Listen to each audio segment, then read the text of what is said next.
기독교와 어떤 차이가 있습니까? 기독교가 보는 구약 성경이 유대교가 보는 성경이에요. 같은 성경을 보지만 유대교는 자신들의 구원자인 메시아를 아직도 기다리고 있고, 기독교는 유대교가 기다리는 메시아가 2000년 전에 오신 예수님이라고 고백합니다.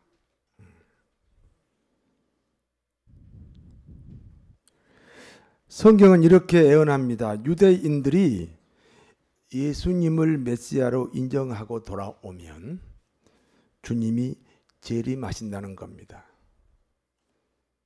지금 유대인들이 한 20만 명 정도 기독교인으로 돌아왔습니다.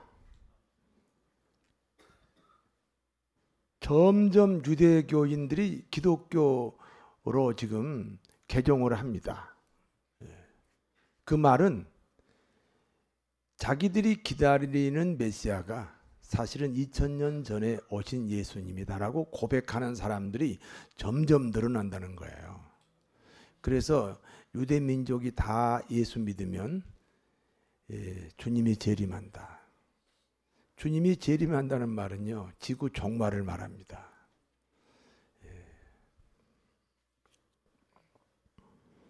이스라엘 사람들의 종교인 유대교에는 3대 종파가 있습니다. 첫 번째는 에세네파입니다. 극단의 경건주의자들입니다. 자기들의 기준으로 보면 세상도 타락했고 교회도 세상처럼 타락했어요. 그래서 현실 도피주의자들이 됩니다.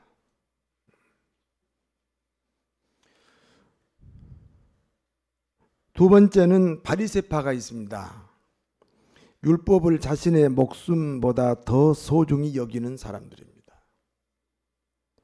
솔직히 율법은 100% 지켜요, 못 지켜요? 지키면 좋지요. 율법은 하나님의 뜻이니까. 그러나 100% 지킬 수가 없어요. 못 지키는 율법을 지킨 것처럼 포장을 합니다.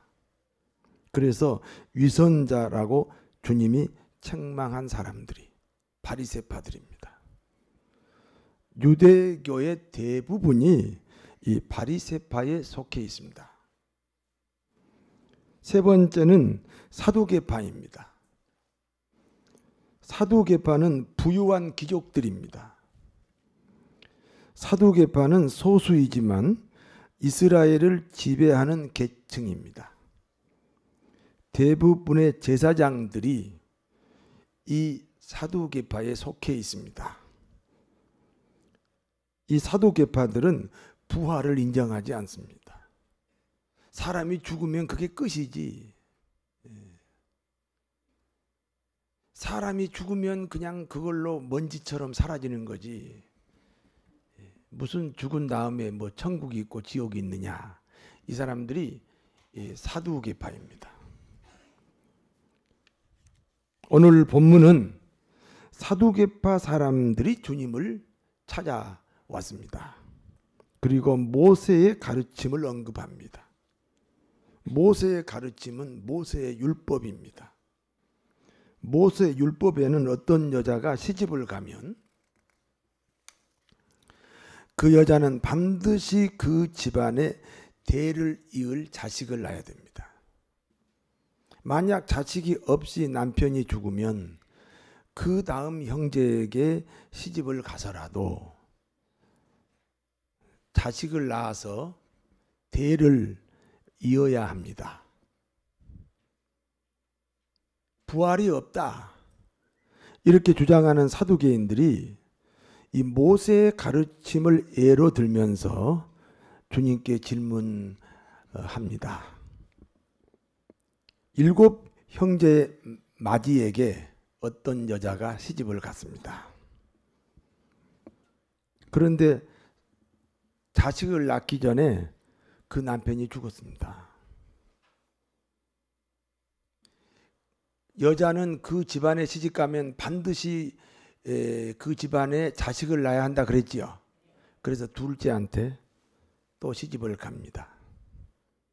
둘째도 자식을 낳기 전에 죽어버렸습니다. 그래서 이제 누구한테 가야 돼요?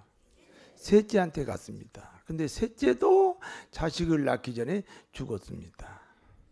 그래서 넷째한테 갔습니다. 넷째도 자식을 낳기 전에 또 죽어버렸습니다. 그러면 이제 어디로 가야 돼? 다섯째한테 갔는데 여전히 다섯째도 자식을 낳기 전에 죽어버렸습니다. 여섯째도 마찬가지입니다. 마지막 일곱 번째에도 결혼했는데 자식을 낳기 전에 죽어버렸습니다. 세월이 흘러서 이 여자도 죽었습니다. 여러분, 세월이 흐르면 다 죽어요, 안 죽어요? 그런데 내가 언젠가는 죽는다 그런 생각을 하고 살아요? 마치 영원히 사는 것처럼 그렇게 살아요? 영원히 사는 것처럼 살으니까 누구 미워하고 누구 시기하고 응? 못된 짓도 하고 그렇지. 진짜 내가 언젠가 죽는다. 내가 지금 가진 거 다 그냥 놓고 언젠가 세상을 떠난다고 생각하면 그러면 그렇게 생각을 하면서 살면 더 훨씬 인생이 아름다울 줄로 믿습니다.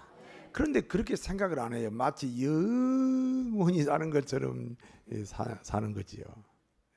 그러나 영원히 살아요? 때가 되면 죽어요? 죽습니다. 이 여자도 죽어서 천국에 갔습니다.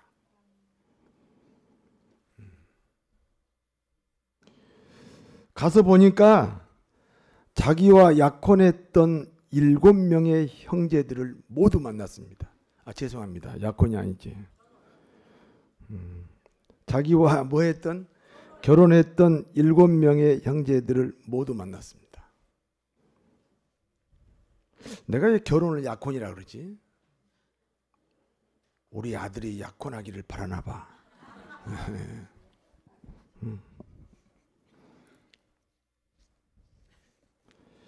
사실은 7명의 남편들이 있죠. 왜 7번 다 정식으로 결혼한 거예요.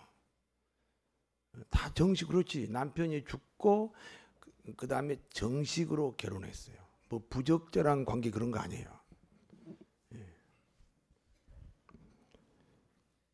사두개인들이 질문합니다.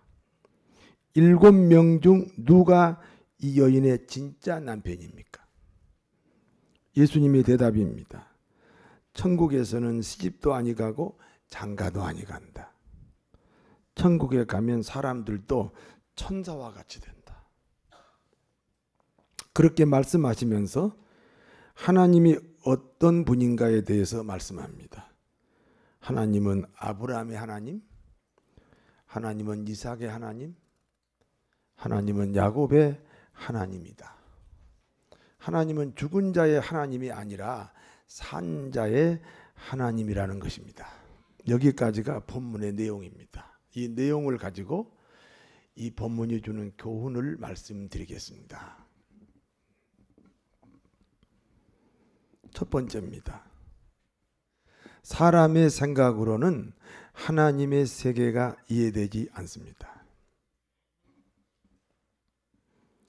사람의 생각으로는 하나님의 세계가 이해되지 않습니다. 사두개인들의 질문입니다.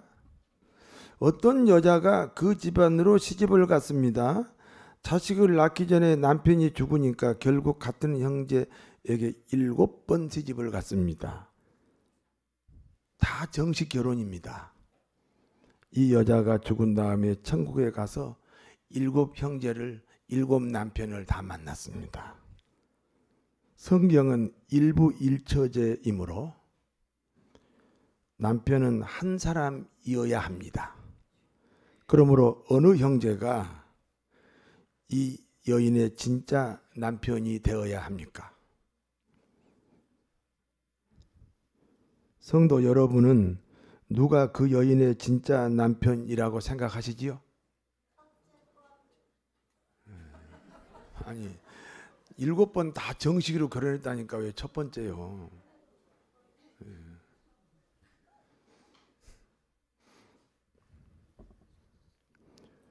예수님의 대답입니다.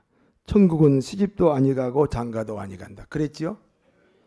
천사들과 같이 된다. 그렇게 말씀하셨죠? 이게 무슨 뜻이냐? 잘 들어보세요. 이 땅에서 천국을 이해할 수 없다. 이 땅에서 천국을 상상할 수도 없다. 상상할 수도 없다. 3차원에 살면서 여러분이 지금 3차원에 살아요. 3차원에 살면서 4차원을 이해할 수 없는 것과 같습니다. 어떤 학교 선생님이 칠판을 앞에 놓고 학생들에게 4차원에 대해서 1시간 동안 열변을 토했습니다. 4차원은 이런 거야. 그리고 4차원을 설명했어요. 우리가 사는 세계는 몇 차원이라고요? 그러니까 이 3차원에 살고 있는 이 선생님이 1시간 동안 4차원에 대해서 설명했습니다. 선생님이 1시간 동안 설명한 4차원이 결국은 4차원이요? 3차원이요? 3차원이에요. 3차원에 사는 우리가 4차원을 짐작할 수도 없어요. 결국은 3차원 얘기한 거예요.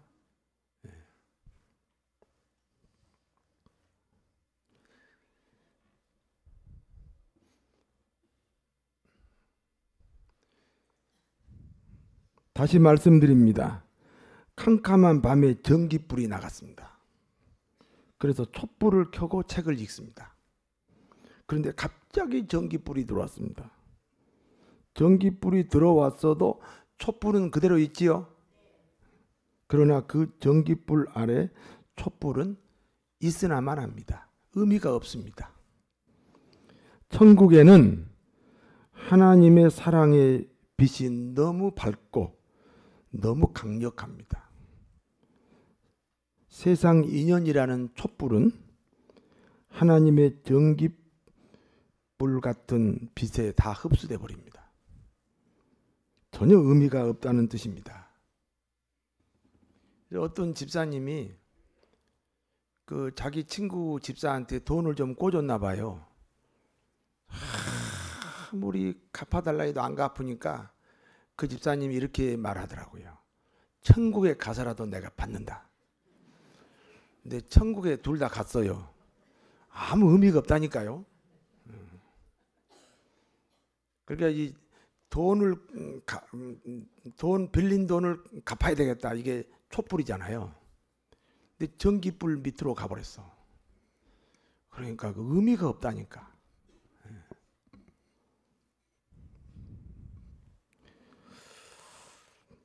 어떤 분이 30대 세상을 떠나 천국을 갔습니다. 30대에 떠났으니까 슬프기도 하고 억울하기도 하겠지요.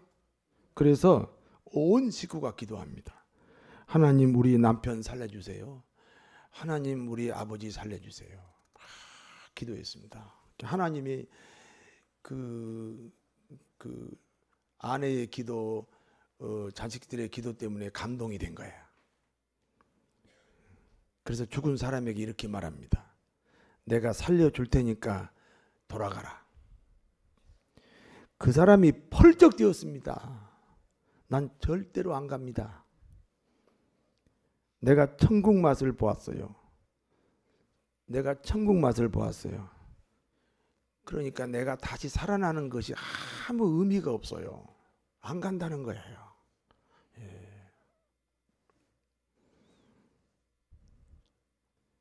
그래서 그 부인하고 자녀들이 무슨 찬송을 부른지 아세요? 아버지를 향해서 배신자. 그런 노래를 불렀다. 그런 이야기가 있어요.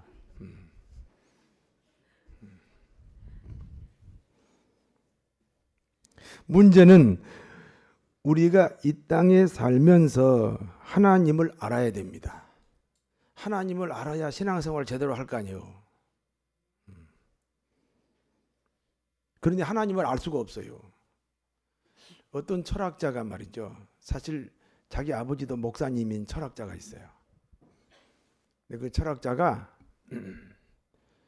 아버지도 목사님인데도 예수를 안 믿어요. 왜 안 믿냐고 물어보니까 하나님이 이런 분이다 라고 생각하면 이미 하나님이 아니다. 하나님은 내 생각으로 내 이성으로 짐작할 수도 없는 분이 하나님이야. 하나님이 이런 분이다라고 생각하면 그게 나요, 하나님이요? 잘 이해를 저쪽은 못 하시네.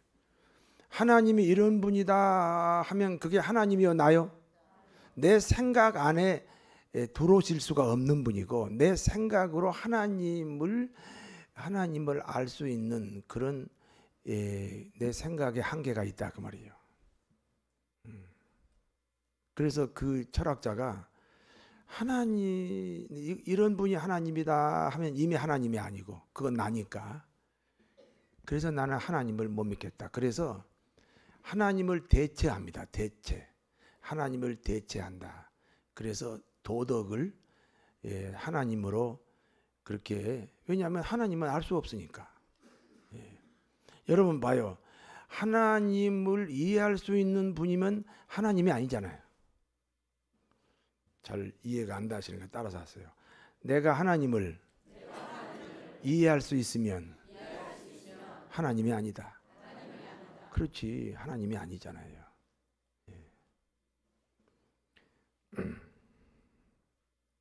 그래서 예수 안 믿고 죽은 철학자가 있다니까요. 문제는 우리가 이 땅에 살면서 하나님을 알아야 돼요. 하나님을 알아야 신앙생활을 잘할 수 있잖아요. 그 비결은 오직 성령입니다. 고린도전서 2장 10절에서 13절에 보면 오직 하나님의 성령으로 이것을 우리에게 보이셨으니 성령은 모든 것 곧 하나님의 깊은 것까지도 통달하시느니라. 사람의 일은 사람의 속에 있는 영, 사람의 일은 사람의 속에 있는 영 외에 누가 알리오? 이와 같이 하나님의 일도 하나님의 영 외에는 아무도 알지 못하느니라. 우리가 세상의 영을 받지 아니하고 오직 하나님으로부터 온 영을 받았으니 이는 우리로 하여금 하나님께서 우리에게 은혜로 주신 것을 알게 하려 하심이라. 우리가 이것을 말하거니와 사람의 지혜가 가르친 말로 아니하고 오직 성령께서 가르치신 것으로 하니 영적인 일은 영적인 것으로 분별하느니라. 성령으로만 하나님의 일을 알 수가 있습니다. 우리가 하나님의 영을 받아야 하나님이 주신 은혜를 알 수가 있습니다. 영적인 일은 영적으로 분별이 가능합니다. 성령 충만하셔서 하나님의 마음을 알고 하나님의 인도를 받아야 할 줄로 믿습니다. 성령 충만이라는 말을 잘 이해를 못 하시는 분이 있어요. 자, 예수 믿으면 다 성령이 오셨어요. 성령이 아니고서는 예수를 구주로 시인할 수 없다. 여러분 예수님을 믿습니까? 한번 따라서요. 나는 예수님을 믿습니다. 그 고백이 성령의 고백이에요. 이미 내 안에 뭐가 와 있어요? 성령이 와 있어요. 그런데 그 성령이 나를 지배하지 못해. 한 5% 정도밖에 안 돼, 성령이. 그러면 95%는 내 생각이 나를 지배하잖아요.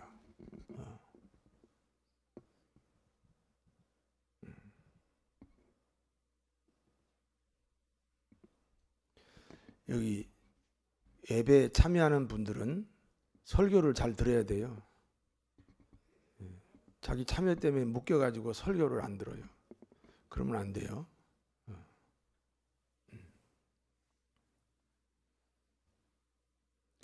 말씀의 은혜가 돼야 돼요. 지금 내 안에 성령님이 5%만 내 안에서 역사하면 95%는 나잖아요, 나. 그런데 이 5%가 10%가 됐어. 그러면 성령이 내 안에서 몇 프로? 또 20%가 됐어.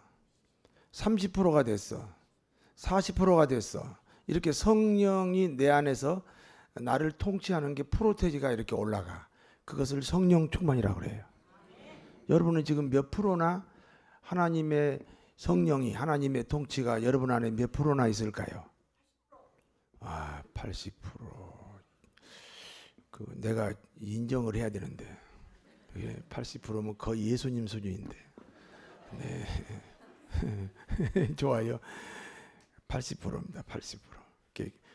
그걸 이제 90% 이렇게 100% 올라가는데 100%는 어렵고, 우리가 죄인된 상태에서 구원받았으니까 100%는 어렵고, 예수님은 100% 하나님이 통치했어요. 우리는 그 예수님의 그 분량으로 우리가 늘 노력해 가는 것이 신앙생활이에요.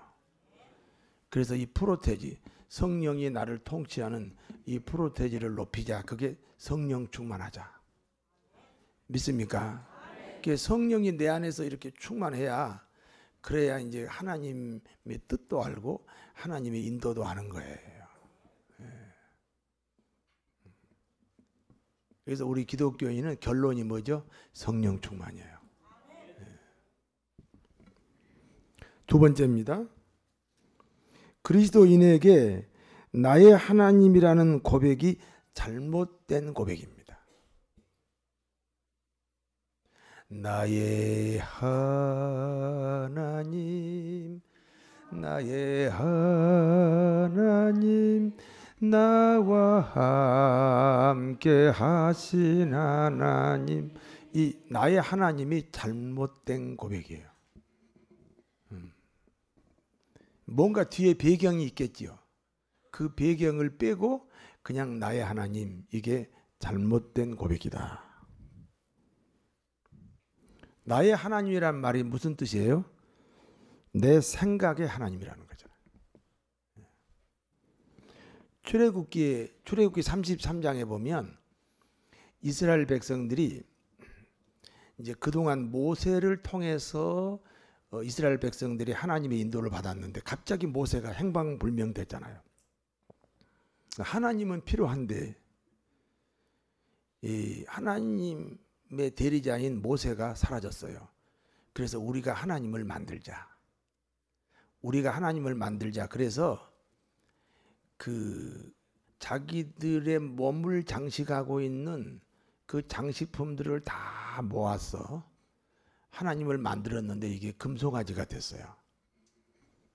이 장식품을 모아서 하나님을 만들었는데 금송아지가 됐다는 말의 뜻은 사람들의 생각을 다 모으면 우상이 된다 그 말이에요.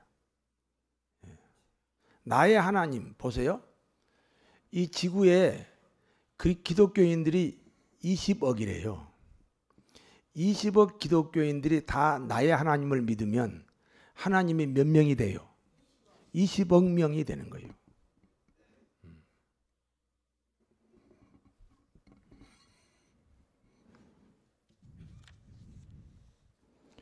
그러니까 내 생각은 우상이에요.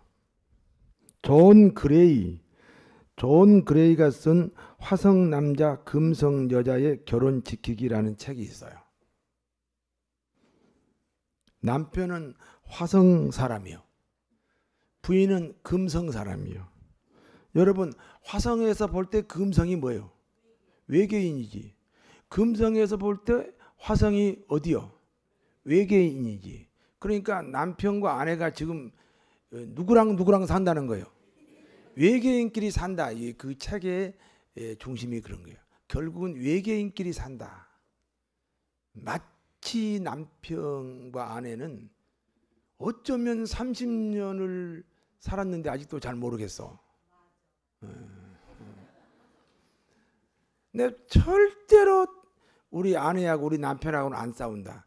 결심하고 또 결심했는데 또 싸웠어. 이게 외계인들 아니요? 그게 책의 지금 내용이에요. 어차피 우리는 이 부부가 외계인끼리 만난 것과 같다.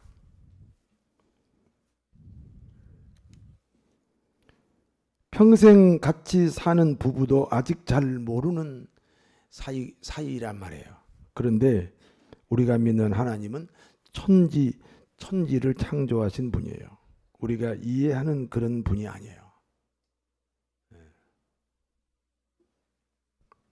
그러므로 이스라엘이 믿는 하나님은 어떤 하나님인지 아세요?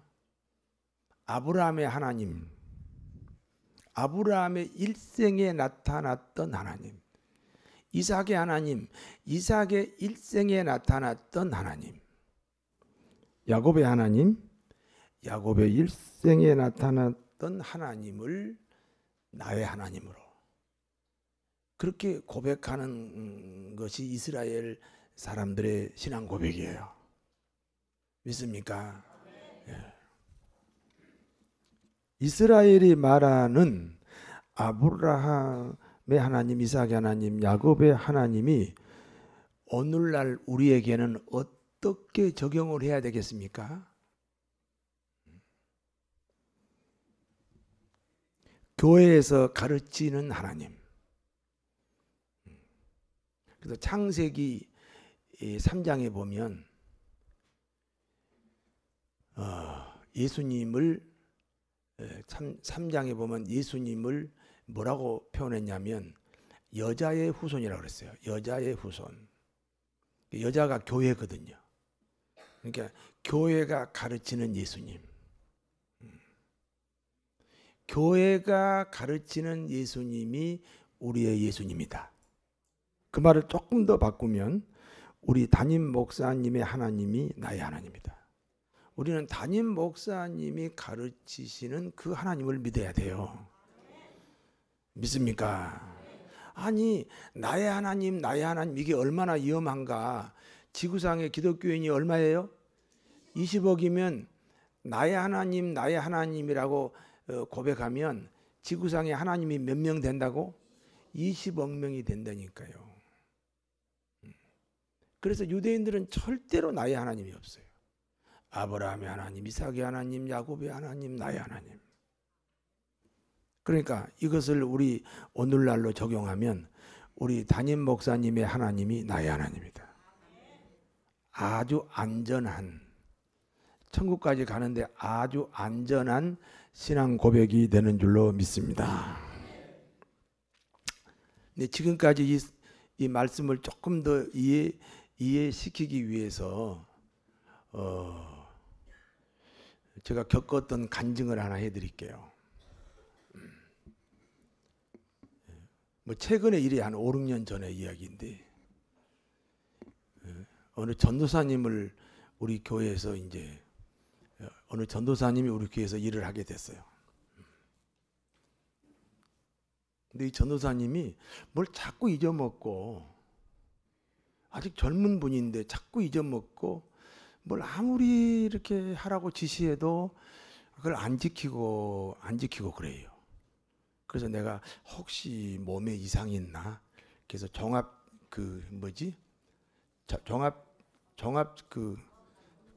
검진을 하나 받아가지고 가져오라 그랬어요. 근데 그것도 안 가져와요. 여전히 또 말하면 안 듣고. 그래서 내가 내 방에 불러가지고 내가 뭐라고 좀 이렇게 야단을 친 것 같아요. 근데 본인이 그것 때문에 흥분이 돼가지고 벌떡 일어나서 나를 막 때렸어요. 그리고 내가 막 이렇게 막 퍼렇게 멍이 들었어요. 그리고 나는 이제 성경 공부가 있어가지고 이제 아기학교에 가서 성경 공부를 했는데 아니 목사님 왜 이렇게 퍼렇게 멍들었어요? 누가 좀 물어보면 좋겠는데 아무도 안 물어보는 거야. 얼마나 애롭겠어요. 왜 안 물어본지 아세요? 아 우리 목사님 축구하다 그랬구나. 그때 한참 축구할 때니까 이제 축구하다가 다친 걸로 아주 그렇게 생각을 하더라고. 그래 1시간 반 동안 공부하고 내가 다시 그 전도사를 불렀어요. 김전도사 앞으로 한 달 있으면 목사 안수 받아. 한 달 있으면 목사 안수 받는데 담임 목사 때렸다 그러면 목사 안수는커녕 목회도 못해. 그런데 네가 나를 때렸네. 내가 맞았네. 누가 더 힘이 세냐? 그랬더니 아무 말도 안 해. 자기가 더 힘이 세다는 생각을 가지고 있는가 봐. 그래서 내가 그랬어요. 나 태권도 유단자다. 아주 오래됐지만 태권도 유단자야. 그러니까 이 목사님이 세시겠네요. 그래 너 한 달 있으면 목사 안수 받는데 내 전화 한 통이면 너 못 받아. 그러면 누가 더 권세가 있냐? 목사님이 더 권세가 있네요. 그래서 내가 그랬어요. 진짜 권세는 안 써야 권세다. 진짜 힘은 안 사용하지 않아야 힘이다. 어쩌면 내가 이렇게 멋있는 말을 했지? 야, 힘은 쓰지 않아야 힘이다. 내가 그랬어요. 그러면서 열심히 해라. 너하고 나하고 그냥 부목사님 둘밖에 모르니까 나 이렇게 퍼렇게 멍들어 다녀도 우리 교인들은 축구하다 그랬다고 생각하니까 그냥 다 잊어먹고 열심히 해라. 벌떡 일어나더니 그래도 됩니까? 그러더라고. 그래 된다. 근데 본인이 목사 안수 받자마자 목사 안수 받자마자 본인이 너무 죄송한가 사표를 냈어요. 교인들은 생각을 합니다. 왜 1년밖에 안 됐는데 내보냈지? 그럼 내가 맞았기 때문에 내보냈다고 말을 해야 돼요? 그래서 교회 사정은요 그렇게 관심을 가질 필요 없어요. 성도님들이 믿습니까? 믿습니까? 그냥 교회 일은 목회자들한테 넘겨주고 세상에서 성공하시기 바랍니다. 할렐루야. 할렐루야. 내가 이제 오늘 이 본문을 더 여러분에게 이해시키려고 하는 얘기니까 오해하지 않고 들으시기 바랍니다. 우리 교회가 1988년에 시작했어요. 그런데 1989년에 노예에 가입을 했기 때문에 우리 교회를 1989년에 시작한 걸로 그렇게 돼 있어요. 어쨌든 그 무렵에 신월 7동에서 우리 교회에 우리 교인이 된 분들이 있어요. 신월 7동에 제가 거기서 개척할 때 그때 우리 교인들이 있다고요. 그 사람들한테 의논 한마디 없이 내가 1998년에 이곳으로 이사를 왔어요. 그런데 그때 저랑 같이 신앙생활을 했던 그 신월동 교인들이 여기 오려면 차를 4번 타야 돼요. 신월 7동에서 남부 순환도로로 나와야 돼요. 남부 순환도로에서 김포공항 앞에까지 와야 돼요. 김포공항 앞에서 여기 김포로 와야 돼요. 김포에서 여기 풍무동으로 다시 와야 돼요. 4번 타야 돼요. 4번을 타면서도 끝까지 교회를 지키신 분들이 지금 계세요. 근데 그분들이 그 다음에 무슨 다 부자 된 사람 하나도 없어요. 다 교회를 지키는 거예요. 그런데 워낙 그분들이 숨어 계시기 때문에 여러분이 잘 모를 거예요. 왜 그렇게 먼 거리에서 2시간씩 걸려서 이 교회를 지키겠어요? 참 죄송한 말입니다. 담임 목사를 신뢰하지 않으면 그런 일이 있겠어요? 담임 목사를 신뢰해서 지금 30년을 이 교회를 지키고 계세요. 우리가 몇 년씩 이 교회에 나왔다고 함부로 평가하면 안 돼요.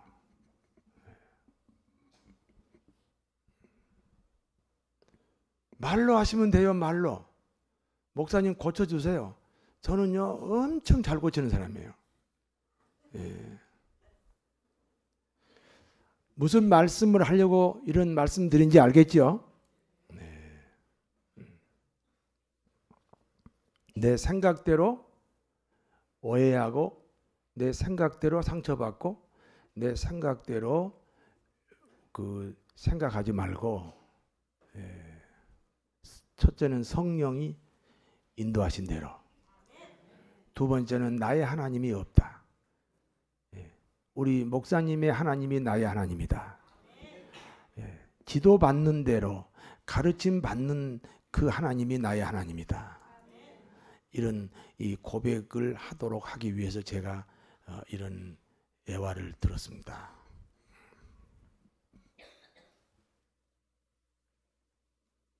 내 생각이 아닌 성령으로 생각합시다. 내 생각이 아닌 성령의 인도를 받읍시다. 그래서 교회에 주일 낮 예배만 나오신 것도 물론 감사하지만 수예배도 나오시고, 특히 철야 예배가 우리 이제 성령 운동하는, 철야 예배가 성령 운동하는 예배예요. 예배마다 특징이 달라요. 그래서 2018년에는 다 성령 충만하셔야 돼요. 믿습니까? 성령이 나를 지배하려면 내가 그만큼 양보를 해야 돼요. 나의 하나님이 아니라 교회가 가르치는 하나님, 목사님의 지도를 받는 하나님, 그 하나님으로 천국까지 안전하게 가시는, 상처 없이 방황하지 않고 천국까지 가시는 성도 여러분 되시기를 진심으로 축원합니다. 그렇게 하면 반드시 세상에서 성공할 수 있습니다. 반드시 세상에서 승리할 수 있습니다. 이게 하나님의 약속입니다.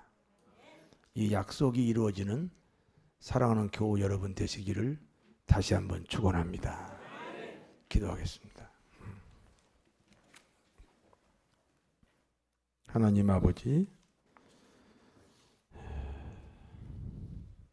성령으로 생각하고 성령의 인도를 받고 교회가 가르쳐주는 하나님을 나의 하나님으로 고백하고, 그래서 승리하고 성공하는 저희들로 복 주고 또 복을 주시옵소서. 예수님 이름으로 기도하옵나이다. 아멘.